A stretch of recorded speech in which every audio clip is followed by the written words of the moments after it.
अस्सलाम वालेकुम बच्चों। कैसे हैं आप सब? खैरियत से हैं? जी बच्चों, सेकंड ईयर केमिस्ट्री का पास्ट पेपर है हमारे पास 2024 का, ग्रुप 2 का पेपर है और हम इसको डिस्कस करने जा रहे हैं। तो सबसे पहले हम एमसीक्यूज़ को डिस्कस करेंगे और टोटल हमारे पास होते हैं 17 एमसीक्यूज़। हाँ जी, चलते हैं फर्स्ट एमसीक्यू की तरफ। विच of the following reagents will react with both aldehydes and ketones. तो इनमें से कौन सा रीएजेंट दोनों एल्डिहाइड्स और कीटोन से रिएक्ट करता है? ग्रिग्नार्ड रीएजेंट जो है, यस, ये दोनों के साथ रिएक्ट करता है। टॉलिन्स रीएजेंट ये सिर्फ एल्डिहाइड के साथ रिएक्ट करता है। बेनेडिक्ट सॉल्यूशन जो है ये भी सिर्फ एल्डिहाइड के साथ रिएक्ट करता है। और फैलिंग रीएजेंट भी सिर्फ एल्डिहाइड के साथ रिएक्ट करता है। और ये बेसिकली एक माइल्ड ऑक्सीडाइजिंग एजेंट्स हैं जो एल्डिहाइड्स की ऑक्सीडेशन कर सकते हैं पर कीटोन्स की ऑक्सीडेशन नहीं कर सकते। तो ग्रिग्नार्ड रीएजेंट जो है ये दोनों के साथ रिएक्ट कर सकता है। Right answer is alpha. Next है, which of the following has maximum hydration energy. इनमें से किसकी मैक्सिमम हाइड्रेशन एनर्जी है? हाइड्रेशन एनर्जी किस पे डिपेंड करती है? हाइड्रेशन एनर्जी डिपेंड करती है चार्ज टू साइज रेशो पे। तो जिस पे चार्ज सबसे ज़्यादा होगा या जिसका साइज सबसे स्मॉल होगा उसकी चार्ज डेंसिटी ज़्यादा होगी और उसकी हाइड्रेशन एनर्जी भी ज़्यादा होगी। तो इस इनमें लिथियम +1 है, सोडियम +1 है, पोटेशियम +1 है और मैग्नीशियम +2 है। तो left to right size decrease होता है, तो मैग्नीशियम राइट साइड पर है और मैग्नीशियम पे चार्ज भी ज़्यादा है, तो लिहाजा इसकी चार्ज डेंसिटी सबसे ज़्यादा है, तो इसकी हाइड्रेशन एनर्जी सबसे ज़्यादा है। नेक्स्ट है, ethers show the phenomena of. Ethers कौन सा फिनोमिना शो करते हैं? ईथर्स जो होते हैं that is CH3 CH2O CH2 CH3। तो अभी ऑक्सीजन के एक तरफ 2 कार्बन एटम है और दूसरी तरफ भी 2 कार्बन एटम है। तो अगर हम अनइक्वल डिस्ट्रीब्यूट कर दें, एक तरफ 1 कार्बन एटम रख लें और एक तरफ 3 कार्बन एटम प्लेस कर दें, तो ये जो अनइक्वल डिस्ट्रीब्यूशन से हमारे पास ये जो आइसोमेरिज्म होता है इसको हम कहते हैं मेटामेरिज्म। तो इसमें मेटामेरिज्म पॉसिबल है। Right answer is Charlie. वैसे ईथर्स जो हैं वो फंक्शनल ग्रुप आइसोमर्स भी होते हैं किसके? अल्कोहल्स के। तो अगर ये क्वेश्चन इस तरह पूछा जाता कि ईथर्स और अल्कोहल्स एक दूसरे के क्या हैं, तो फिर आना था कि एक दूसरे के फंक्शनल ग्रुप आइसोमर्स हैं। लेकिन सिर्फ अगर हम ईथर्स की बात करें तो ईथर्स के अंदर हमारे पास मेटामेरिज्म पॉसिबल है, पोजीशन आइसोमेरिज्म इसमें पॉसिबल नहीं है और सिस ट्रांस आइसोमेरिज्म भी पॉसिबल नहीं है। नेक्स्ट है, which compound is responsible for ozone depletion. Ozone depletion के लिए कौन सा कंपाउंड रिस्पॉन्सिबल है? तो ओजोन डिप्लीशन के लिए CFCs रिस्पॉन्सिबल है, chlorofluorocarbon. So the right answer is Charlie. Next है, molecular formula of white phosphorus. White phosphorus का मॉलिक्यूलर फार्मूला होता है P488। Right answer is alpha. Next है, chief ore of aluminium. Aluminium की जो चीफ ओर है that is Al2O3.2H2O। तो ये टेक्स्ट बुक की स्टेटमेंट है जो कि आपको याद होनी चाहिए। Right answer is beta. Next है, which 3 elements are needed for the healthy growth of plants. Plants की हेल्दी ग्रोथ के लिए कौन से एलिमेंट्स रिक्वायर हैं? तो ये भी आपकी टेक्स्ट बुक की स्टेटमेंट है। NPK, nitrogen, phosphorus and potassium, ये जो है ये बहुत ज़्यादा ज़रूरी होते हैं प्लांट्स की ग्रोथ के लिए। सो the right answer is Charlie. Next है, ईथर लिंकेज क्या है? ईथर लिंकेज क्या है कि ऑक्सीजन के साथ 2 अल्काइल रेडिकल अटैच होते हैं या 2 अल्काइल रेडिकल के दरमियान ऑक्सीजन आ जाता है। सो the right answer is beta. तो इधर 2 कार्बन के दरमियान नाइट्रोजन है, 2 कार्बन के दरमियान सल्फर है। जब 2 कार्बन के दरमियान सल्फर हो तो ये हमारे पास थायो ईथर होता है या सल्फाइड लिंकेज होता है। नेक्स्ट है, which compound is called a universal solvent. किस कंपाउंड को हम यूनिवर्सल सॉल्वेंट कहते हैं? तो वाटर जो है, water is a universal solvent क्योंकि ऑलमोस्ट इसमें तमाम चीज़ें डिजोल्व हो जाती हैं। Right answer is alpha. Next है, the mineral calcium sulphate .2H2O has a general name. तो ये फार्मूला है जिप्सम का। So this is right answer is gypsum. The order of a typical SN2 reaction is, SN2 reactions का जो typical order है, SN2 reactions का जो rate है वो अल्काइल हैलाइड की concentration पे भी डिपेंड करता है और न्यूक्लियोफाइल की concentration पे भी डिपेंड करता है। तो ये सेकंड ऑर्डर काइनेटिक्स को फॉलो करते हैं। Right answer is Charlie. Next है hydrogen bond is strongest between the molecule of. Hydrogen bond strongest होते हैं किस में, हाइड्रोजन बॉन्ड किस में स्ट्रॉन्ग होगा, बेसिकली जिसमें इलेक्ट्रोनेगेटिविटी डिफरेंस ज़्यादा होगा उसमें हाइड्रोजन बॉन्ड जो है वो सबसे ज़्यादा स्ट्रॉन्ग होगा। तो सबसे ज़्यादा इलेक्ट्रोनेगेटिविटी डिफरेंस है फ्लोरीन और हाइड्रोजन में। सो the right answer is alpha, HF। The solution of which acid is used for seasoning of the food. Food की सीजनिंग के लिए हम कौन सा एसिड इस्तेमाल करते हैं, यानी कि हम एज ए फूड भी इसको इस्तेमाल करते हैं, जैसे कि विनेगर। तो विनेगर के अंदर कौन सा एसिड होता है, that is acetic acid. Right answer is beta.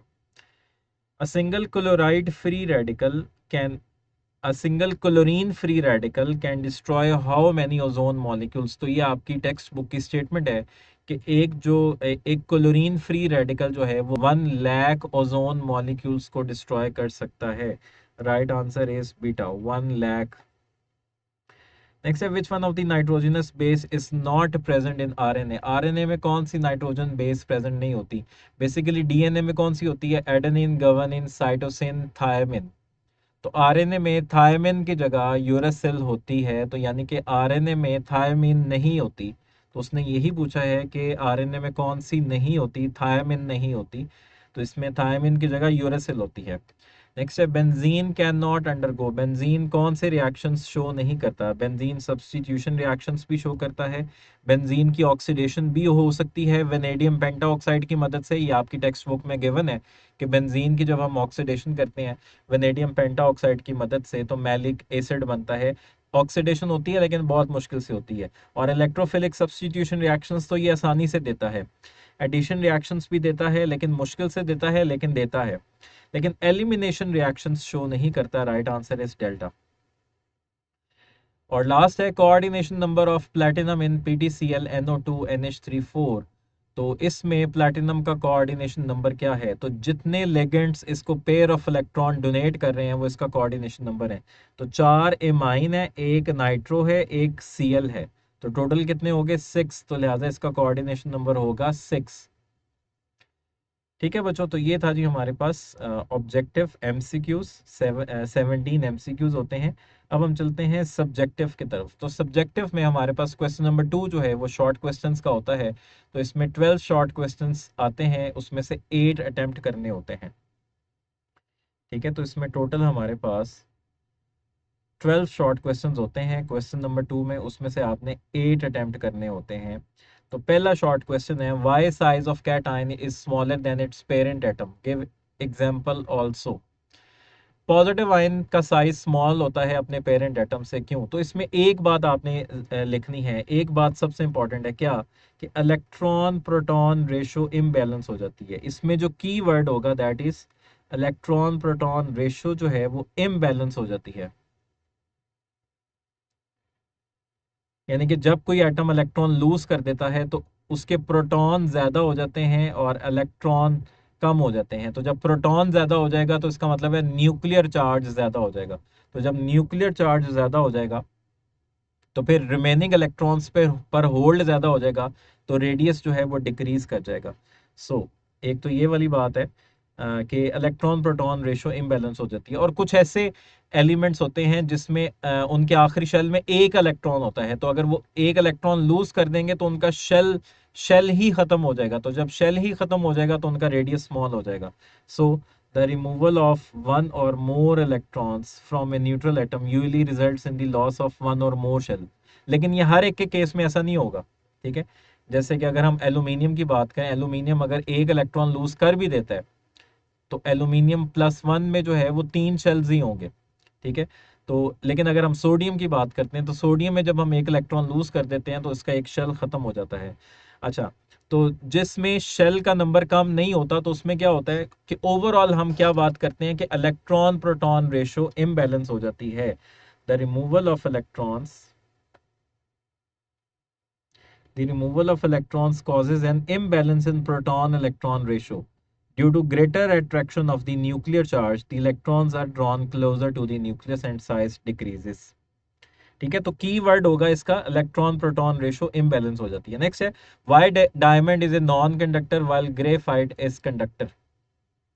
Diamond के अंदर एक कार्बन जो है वो फर्दर 4 कार्बन एटम्स के साथ अटैच होता है, इसमें कोई भी फ्री इलेक्ट्रॉन नहीं होता। लेकिन ग्रेफाइट में एक कार्बन जो है वो फर्दर 3 कार्बन एटम्स के साथ अटैच होता है, तो इसमें एक इलेक्ट्रॉन फ्री होता है। तो डायमंड जो है वो नॉन कंडक्टर है, क्योंकि इसमें कार्बन sp3 हाइब्रिडाइज्ड होता है और कोई भी इलेक्ट्रॉन जो है वो फ्री नहीं होता। जबकि ग्रेफाइट जो है वो गुड कंडक्टर है, क्योंकि इसमें एक जो है वैलेंस इलेक्ट्रॉन इसका फ्री होता है। नेक्स्ट है what is lime water. Lime water क्या होता है? तो लाइम वाटर ये आपकी टेक्स्ट बुक की स्टेटमेंट है कि लाइम वाटर को हम कैसे बनाते हैं। तो इसको हम बनाते हैं बाय 1 वॉल्यूम स्लेक्ड लाइम का आपने 1 वॉल्यूम लेना है, और सैंड का आपने 3 और 4 वॉल्यूम्स लेने हैं। और एंड इसके यूजेस क्या है? It is place between the stones and bricks, hardens और sets, thus binding the blocks firmly together. तो पहले हम कैल्शियम ऑक्साइड को वाटर के साथ रिएक्ट करवाते हैं तो कैल्शियम हाइड्रोक्साइड बनता है। तो कैल्शियम हाइड्रोक्साइड को हम स्लेक्ड लाइम कहते हैं। तो इस कैल्शियम हाइड्रोक्साइड को बेसिकली हम कार्बन डाइऑक्साइड के साथ रिएक्ट करवाते हैं तो कैल्शियम कार्बोनेट बनता है। और कैल्शियम हाइड्रोक्साइड को हम कह रहे हैं ना कि हम सैंड के साथ मिलाते हैं, तो सैंड का फार्मूला क्या होता है? SiO2। तो ये बनता है कैल्शियम सिलिकेट। नेक्स्ट, तो ये आपने एज इट इज लिखना है कि लाइम वाटर कैसे बनता है, इसके यूजेस क्या हैं, और इसमें आपने रिएक्शंस लाजमी देने होंगे कि इसको हम प्रिपेयर कैसे करते हैं। नेक्स्ट है write down the chemical formula of sylvite and natron. तो आपकी इनऑर्गेनिक केमिस्ट्री के अंदर ये जो आपके पहले 6 यूनिट्स हैं इनऑर्गेनिक केमिस्ट्री में, तो उसमें आपके पास मेटल्स के मिनरल्स गिवन है। मिनरल्स का एक टेबल बना होता है, यूनिट नंबर 2 में भी है, यूनिट नंबर 3 में भी है, यूनिट नंबर 4 में भी है। तो वहां से आपने ये मिनरल्स याद रखने हैं। तो सिल्वाइट का फार्मूला क्या है? सिल्वाइट का फार्मूला है KCl, और नेट्रॉन का फार्मूला है Na2CO3.H2O। नेक्स्ट है find the value of X in the complex of Fe2, FeCN6 और X। तो बेसिकली आपके पास ये एक कॉम्प्लेक्स है FeCN6, और बेसिकली आपने x की वैल्यू यानी कि आपने इस पे चार्ज कैलकुलेट करना है कि इस पे चार्ज कितना है।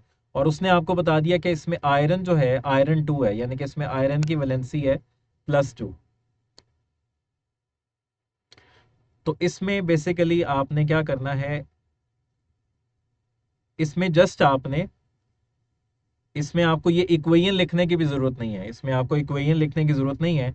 बस आपने इसमें क्या करना है, हमें पता है कि एक आयरन हमें पता है कि एक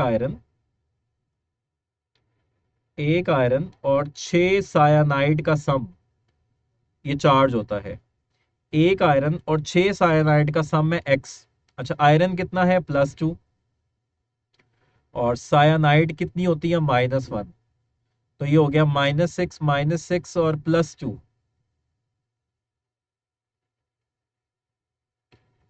ठीक है, ये आ गया हमारे पास -6 और +2।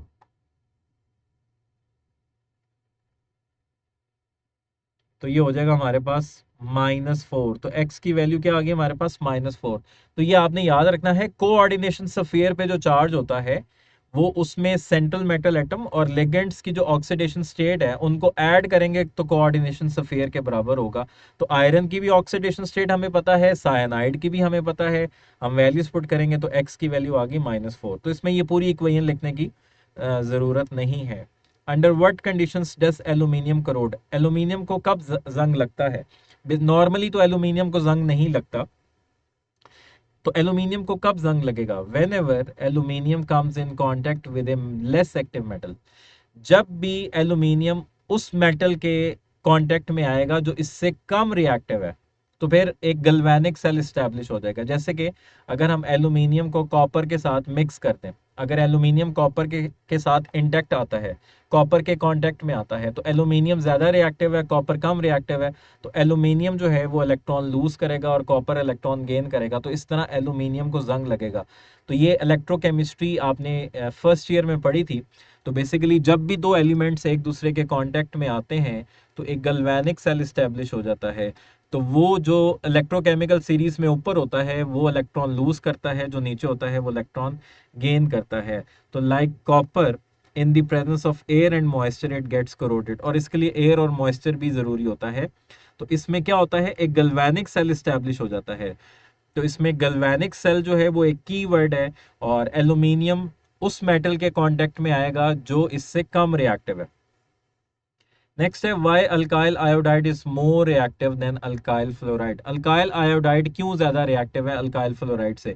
क्योंकि कार्बन और आयोडीन का जो बॉन्ड है वो वीक बॉन्ड है, तो ये बॉन्ड आसानी से ब्रेक हो जाता है। कार्बन और फ्लोरीन का बॉन्ड स्ट्रांग है, तो ये बॉन्ड आसानी से ब्रेक नहीं होता। कार्बन आयोडीन का बॉन्ड आसानी से ब्रेक हो जाता है। तो हम कहते हैं कि जो अल्काइल आयोडाइड्स की रिएक्टिविटी है वो डिपेंड करती है बॉन्ड एनर्जी पे। अगर बॉन्ड एनर्जी कम है तो वो ज्यादा रिएक्टिव है। तो अल्काइल आयोडाइड की बॉन्ड एनर्जी सबसे कम है, ये बॉन्ड आसानी से ब्रेक होता है, तो ये जल्दी से रिएक्ट करते हैं। उससे ज़्यादा बॉन्ड एनर्जी है अल्काइल ब्रोमाइड की, उससे ज़्यादा एनर्जी है अल्काइल क्लोराइड की, और उससे ज़्यादा एनर्जी है अल्काइल फ्लोराइड की। नेक्स्ट है define leaving group with two examples. Leaving group क्या होता है? वो स्पीशीज जो पेयर ऑफ इलेक्ट्रॉन लेके निकल जाता है, जैसे कि अल्काइल हेलाइड्स के जो रिएक्शंस होते हैं न्यूक्लियोफिलिक सब्स्टिट्यूशन रिएक्शंस, उसमें जो हेलोजन है वो पूरा पेयर ऑफ इलेक्ट्रॉन लेके निकल जाता है, तो इसको हम कहते हैं लिविंग ग्रुप। तो इसमें हमारे पास एग्जांपल है Cl negative, Br negative, I negative, HSO4 negative. Next है differentiate between homopolymer and terpolymer. Homopolymer वो होता है जिसमें एक ही तरह के मोनोमर्स होते हैं, दैट इज होमोपॉलीमर।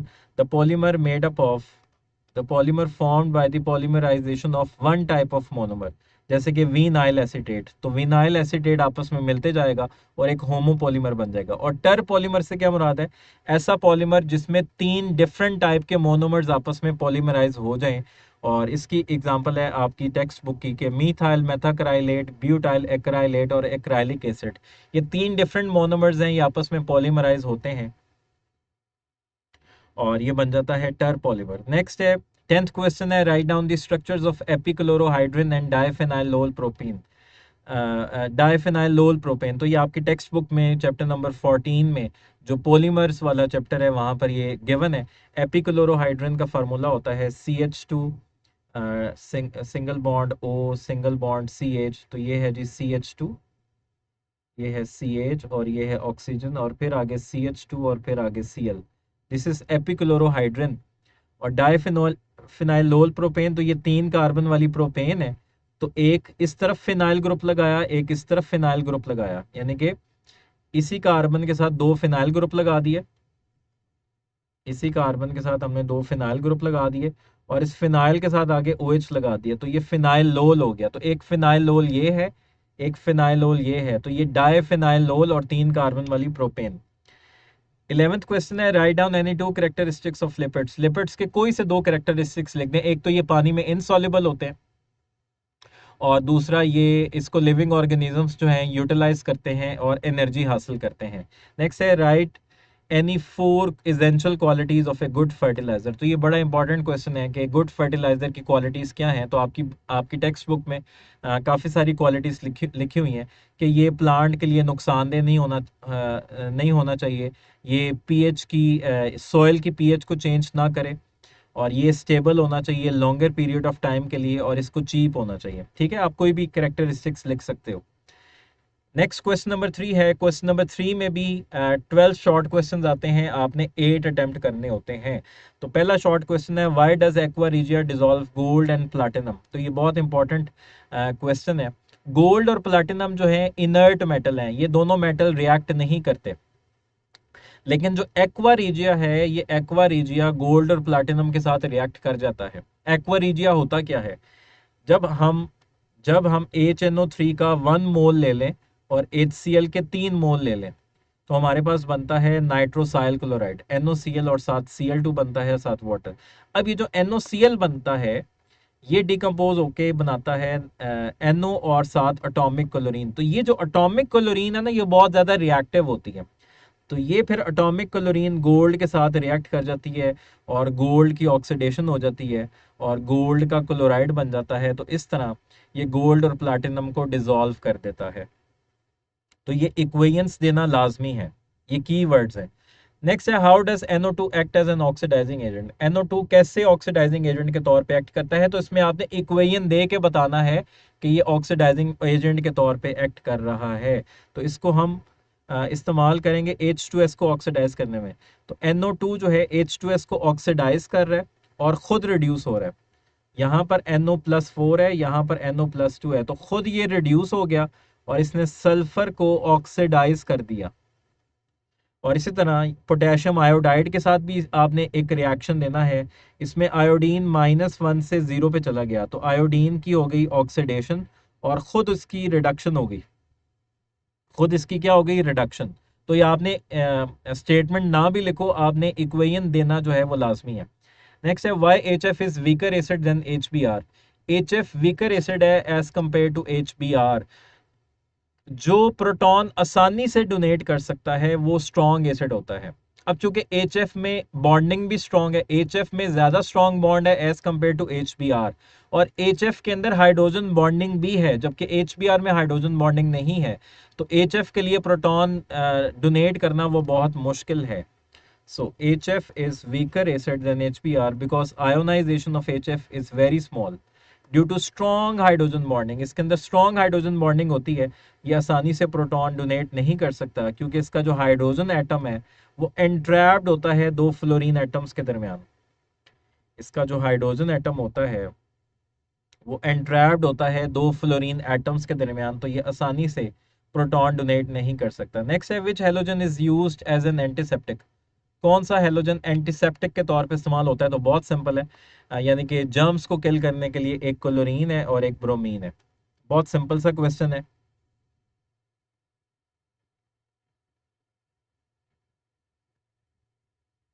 ठीक है जी, एक है जी हमारे पास क्लोरीन और एक है ब्रोमीन जो कि एंटीसेप्टिक के तौर पे इस्तेमाल होते हैं। नेक्स्ट है what is anti knocking agent and give its disadvantage. पहले तो आप ये बताओगे कि नॉकिंग क्या होती है। अगर फ्यूल की क्वालिटी अच्छी ना हो, अगर गैसोलीन अच्छी क्वालिटी का ना हो, तो इंजन में एक साउंड प्रोड्यूस होती है, एक शार्प मेटेलिक साउंड प्रोड्यूस होती है जिसको हम कहते हैं नॉकिंग। तो इसको ख़त्म करने के लिए हम एक एंटी नॉकिंग एजेंट इस्तेमाल करते हैं, that is tetra ethyl lead. लेकिन इसको इस्तेमाल करने का डिसएडवांटेज क्या है कि चूंकि इसके अंदर लेड होता है, और लेड जब बर्न होता है फ्यूल के साथ तो लेड ऑक्साइड बनता है, फिर वो लेड ऑक्साइड हमारे इन्वायरमेंट एयर में आके लेड में कन्वर्ट हो जाता है। वो लेड जो है वो हमारे लिए हार्मफुल है, लंग कैंसर को कॉज करता है। तो आपने एंटी नॉकिंग एजेंट का बता देना है टेट्रा इथाइलेट, और ये लंग कैंसर कॉज करता है, ये डिसएडवांटेज है। नेक्स्ट है व्हाट इज टॉटोमेरिज्म। तो स्ट्रक्चरल आइसोमेरिज्म की एक टाइप है tautomerism. With in the molecule proton transfer हो जाए तो इसको हम कहते हैं कि ये टॉटोमेरिज्म है। The phenomenon which arises due to shifting of proton from one atom to another in the same molecule। जैसे कि अमाइनो एसिड्स के अंदर ये कार्बोक्सिल ग्रुप अपना प्रोटॉन इसको डोनेट कर देता है, तो ये COO नेगेटिव हो जाता है और ये NH3 प्लस हो जाता है, और इस स्ट्रक्चर को हम कहते हैं ज्विटर आयन। ऐसा स्ट्रक्चर जिसके ऊपर पॉजिटिव चार्ज भी हो नेगेटिव चार्ज भी हो, इसको हम कहते हैं ज्विटर आयन। नेक्स्ट है how to prepare formaldehyde from ethane. तो ये इथेन नहीं है, ये इथीन है। इथीन से आपने कैसे फॉर्मल्डिहाइड बनाना है, इथीन से आपने कैसे फॉर्मल्डिहाइड बनाना है, तो ये आपकी अंडरस्टैंडिंग होनी चाहिए कि जब हम इथीन की ओजोनोलाइसिस करेंगे तो फिर हमारे पास पहले ओजोनाइड बनेगा और उसको वाटर और जिंक के साथ रिएक्ट करवाएंगे तो फॉर्मल्डिहाइड बनेगा। तो पहले हम इसकी कर रहे हैं ओजोनोलाइसिस, इसमें ओजोन ऐड करेंगे तो पहले मोलोजोनाइड बनेगा फिर ओजोनाइड बनेगा। फिर आप इसमें जिंक और वाटर ऐड करोगे तो यहाँ से ये बॉन्ड्स ब्रेक हो जाएंगे, यहाँ से ये बॉन्ड्स ब्रेक हो जाएंगे तो ये भी एक फॉर्मल्डिहाइड बन जाएगा और ये एक फॉर्मल्डिहाइड बन जाएगा। तो फॉर्मल्डिहाइड के दो मॉलिक्यूल बन जाएंगे, और ये जो ऑक्सीजन है ये वाटर के साथ मिलके हाइड्रोजन पर ऑक्साइड बनेगा, और फिर जिंक जो है वो हाइड्रोजन पर ऑक्साइड से एक ऑक्सीजन ले लेगा। तो इक्वेशन देना लाजमी है, स्टेटमेंट बेशक ना लिखो लेकिन इक्वेशन देना लाजमी है। नेक्स्ट है how does propyne react with 10% sulphuric acid in the presence of HgSO4 and alkaline KMnO4। Propyne को आपने रिएक्ट करना है वाटर के साथ इन the presence of H2SO4 and HgSO4। तो यहाँ पर मार्कोनिकॉफ्स रूल अप्लाई होगा।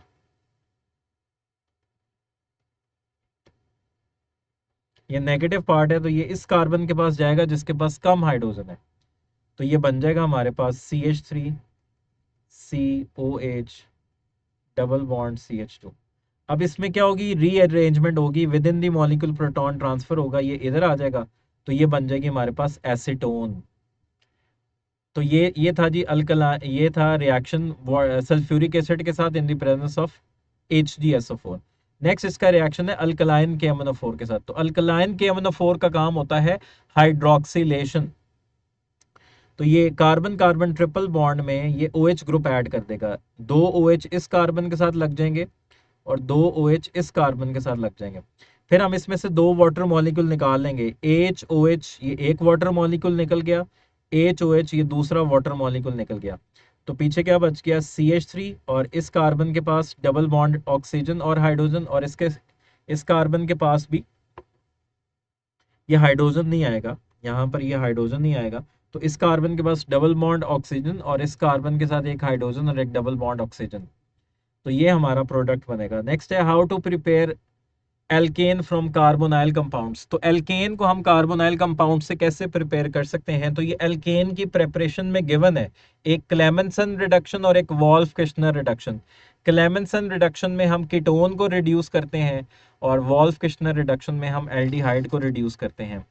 तो कीटोन की रिडक्शन के लिए हम इस zinc mercury in the presence of HCl इस्तेमाल करते हैं, और एल्डिहाइड की रिडक्शन के लिए हम वॉल्फ-किश्नर रिडक्शन इस्तेमाल करते हैं, और वॉल्फ-किश्नर में hydrazine in the presence of KOH इस्तेमाल करते हैं।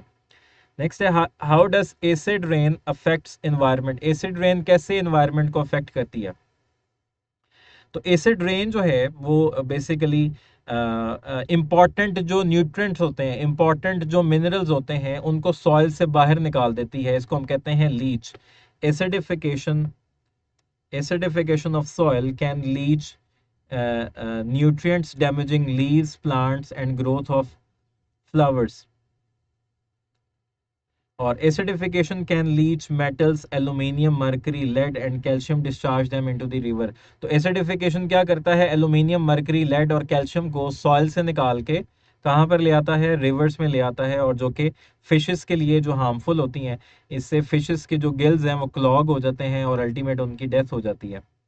और इसके साथ साथ जो एसिड रेन है वो बिल्डिंग्स को भी डैमेज करती है, ये लाइमस्टोन, मार्बल को डैमेज करती है।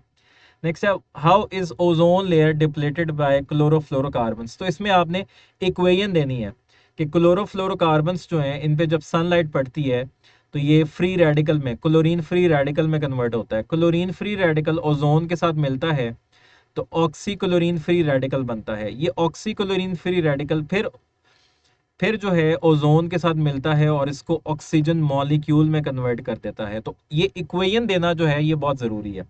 नेक्स्ट है what are the harmful effects of chlorination of water. अगर हम वाटर की क्लोरीनेशन करते हैं तो उसके क्या हार्मफुल इफेक्ट्स हैं। तो इससे आइस में इरिटेशन कॉज होती है। तो आप देखते हो ये जो स्विमिंग पूल्स होते हैं, स्विमिंग पूल को साफ करने के लिए उसमें हम क्लोरीन ऐड करते हैं। तो यही वजह होती है कि जब हम स्विमिंग पूल में नहाते हैं तो हमारी आइस रेड हो जाती हैं। तो आइस में इरिटेशन कॉज होती है, इससे लिवर कैंसर हो सकता है, इसमें इसका रिप्रोडक्टिव और डेवलपमेंटल इफेक्ट हो सकता है, और इसका जो टेस्ट होता है वो भी टॉक्सिक होता है। नेक्स्ट क्वेश्चन नंबर 4 है। क्वेश्चन नंबर 4 जो शॉर्ट क्वेश्चंस हैं, इसमें 9 शॉर्ट क्वेश्चंस आते हैं और आपने 6 अटेम्प्ट करने होते हैं। तो सबसे पहले है गिव 4 यूजेस ऑफ एल्यूमिनियम। बहुत सिंपल है। तो ये आपकी टेक्स्ट बुक में एल्यूमिनियम के काफ़ी सारे यूजेस लिखे हुए हैं। तो कोई से 4 यूजेस आपने बताने हैं। नॉन मैग्नेटिक होता है, नेविगेशनल इक्विपमेंट में इस्तेमाल होता है, गुड रिड्यूसिंग एजेंट है, नॉन टॉक्सिक है, फूड और ब्रूइंग इक्विपमेंट बनाने में इस्तेमाल होता है, और ये एलॉयज बनाने के लिए इस्तेमाल करते हैं। नेक्स्ट है what is meant by the term inert pair effect. Inert pair effect क्या होता है, the pair of electrons which does not readily take part in chemical reaction is called inert pair effect।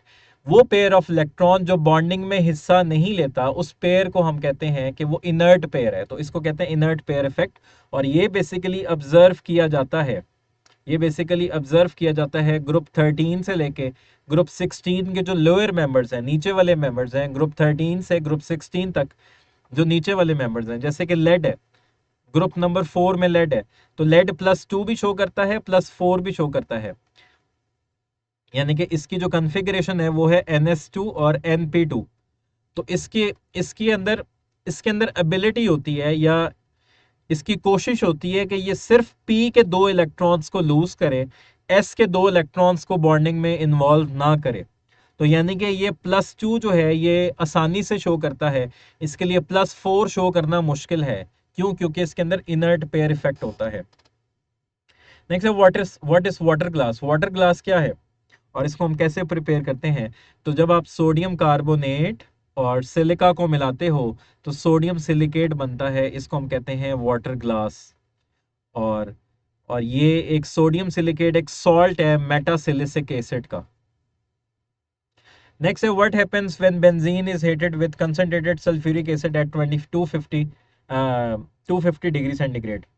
तो basically ये हम sulphuric acid को react करवा रहे हैं बेंजीन के साथ, तो ये बेसिकली जो रिएक्शन है इसको हम कहते हैं सल्फोनेशन। तो ये पूरा जो आपने सल्फोनेशन रिएक्शन है बेंजीन की, जब हम सल्फोनेशन रिएक्शन करते हैं तो ये पूरा आपने मैकेनिज्म के साथ लिखना है। नेक्स्ट है why is the boiling point of ethanol higher than that of diethyl ethers. Ethers के अंदर हाइड्रोजन बॉन्डिंग की एबिलिटी नहीं होती, अल्कोहल्स के अंदर हाइड्रोजन बॉन्डिंग की एबिलिटी होती है क्योंकि इनके पास पार्शियल पॉजिटिव हाइड्रोजन होता है। ईथर्स के पास ये पार्शियल पॉजिटिव हाइड्रोजन नहीं होता। तो जो जो हाइड्रोजन बॉन्डिंग डेवलप करता है, जो हाइड्रोजन बॉन्डिंग शो करता है, तो लिहाजा उसका बॉइलिंग पॉइंट ज्यादा होगा। नेक्स्ट है right structural formulas of acetophenone and picric acid. तो एसिटोफिनोन में क्या होता है? कार्बोनाइल ग्रुप के एक तरफ मिथाइल ग्रुप है और एक तरफ फिनाइल ग्रुप है, तो ये एसीटोन है। पिक्रिक एसिड क्या होता है? 2,4,6 tri nitrophenol is picric acid. Next है how is acetaldehyde prepared from ethylene and acetone from calcium acetate. Acetaldehyde को आपने बनाना है इथाइलिन से यानी कि इथीन से, तो आपकी टेक्स्ट बुक में गिवन है ये रिएक्शन। तो इथाइलिन की आप एयर ऑक्सीडेशन करते हो, पैलेडियम क्लोराइड कैटलिस्ट है और क्यूप्रिक क्लोराइड प्रोमोटर है, तो दो एसिटल्डिहाइड के मॉलिक्यूल बनते हैं। और दूसरा आपने एसीटोन को प्रिपेयर करना है कैल्शियम एसिटेट से, ये भी टेक्स्ट बुक के अंदर प्रेपरेशन के अंदर गिवन है कि आपने कैल्शियम एसिटेट की ड्राई डिस्टिलेशन करनी है तो आपकी एसीटोन बन जाएगी। नेक्स्ट है how is acetic acid prepared from ethanol. Acetic acid को हम एथेनॉल से कैसे प्रिपेयर कर सकते हैं? बहुत सिंपल है। एथेनॉल की आप ऑक्सीडेशन करोगे तो एसिटल्डिहाइड बनेगा, एसिटल्डिहाइड की ऑक्सीडेशन करोगे तो एसिटिक एसिड बनेगा। सिर्फ रिएक्शन देना है आपने। नेक्स्ट है what is the difference between acidic and basic amino acids, give examples. Acidic amino acids वो होते हैं जिसमें 2 कार्बोक्सिल ग्रुप होते हैं और 1 अमाइनो ग्रुप होता है, जैसे कि ग्लूटामिक एसिड और एस्पार्टिक एसिड। और बेसिक अमाइनो एसिड्स वो होते हैं, बेसिक अमाइनो एसिड्स वो होते हैं जिसमें 2 अमाइनो ग्रुप होते हैं और 1 कार्बोक्सिल ग्रुप होता है। तो इसमें एग्जांपल है लाइसिन, आर्जिनिन और हिस्टिडीन। ठीक है बच्चों, तो ये थे जी हमारे पास शॉर्ट क्वेश्चंस। अच्छा जी, लॉन्ग क्वेश्चंस जो हैं वो हमारे पास टोटल 5 लॉन्ग क्वेश्चंस होते हैं, उसमें से आपने 3 अटेम्प्ट करने होते हैं और हर लॉन्ग क्वेश्चन के 2 पार्ट होते हैं। तो क्वेश्चन नंबर 5 जो है, mention 4 improvements made in Mendeleev's product table. ये बहुत सिंपल है। आपकी जो टेक्स्ट बुक है चैप्टर नंबर 1, उसमें इम्प्रूवमेंट्स जो है मेंडलीज प्रोडक्ट टेबल की इम्प्रूवमेंट्स जो है वो गिवन है, आपने 4 इम्प्रूवमेंट्स लिखनी है। फिर commercial preparation of sodium by down cell, ये आपके यूनिट नंबर 2 से है, तो इसमें आपने डायग्राम भी बनानी है और इसकी प्रेपरेशन को एक्सप्लेन भी करना है। फिर नेक्स्ट क्वेश्चन नंबर 6 का ये पार्ट है relative reactivities of halogens as oxidising agents. तो इसमें आपने पूरा पहले हैलोजन की ऑक्सीडाइजिंग पावर जो है वो किस पे डिपेंड करती है, वो फैक्टर्स बताने हैं और फिर ये बताना है कौन सा हैलोजन किसको ऑक्सीडाइज कर सकता है। फिर फॉस्फेटिक फर्टिलाइजर्स को आपने एक्सप्लेन करना है, पोटेशियम फर्टिलाइजर्स को आपने एक्सप्लेन करना है। फिर क्वेश्चन नंबर 7 जो है, इसमें आपने ज्योमेट्रिक आइसोमरिज्म जो है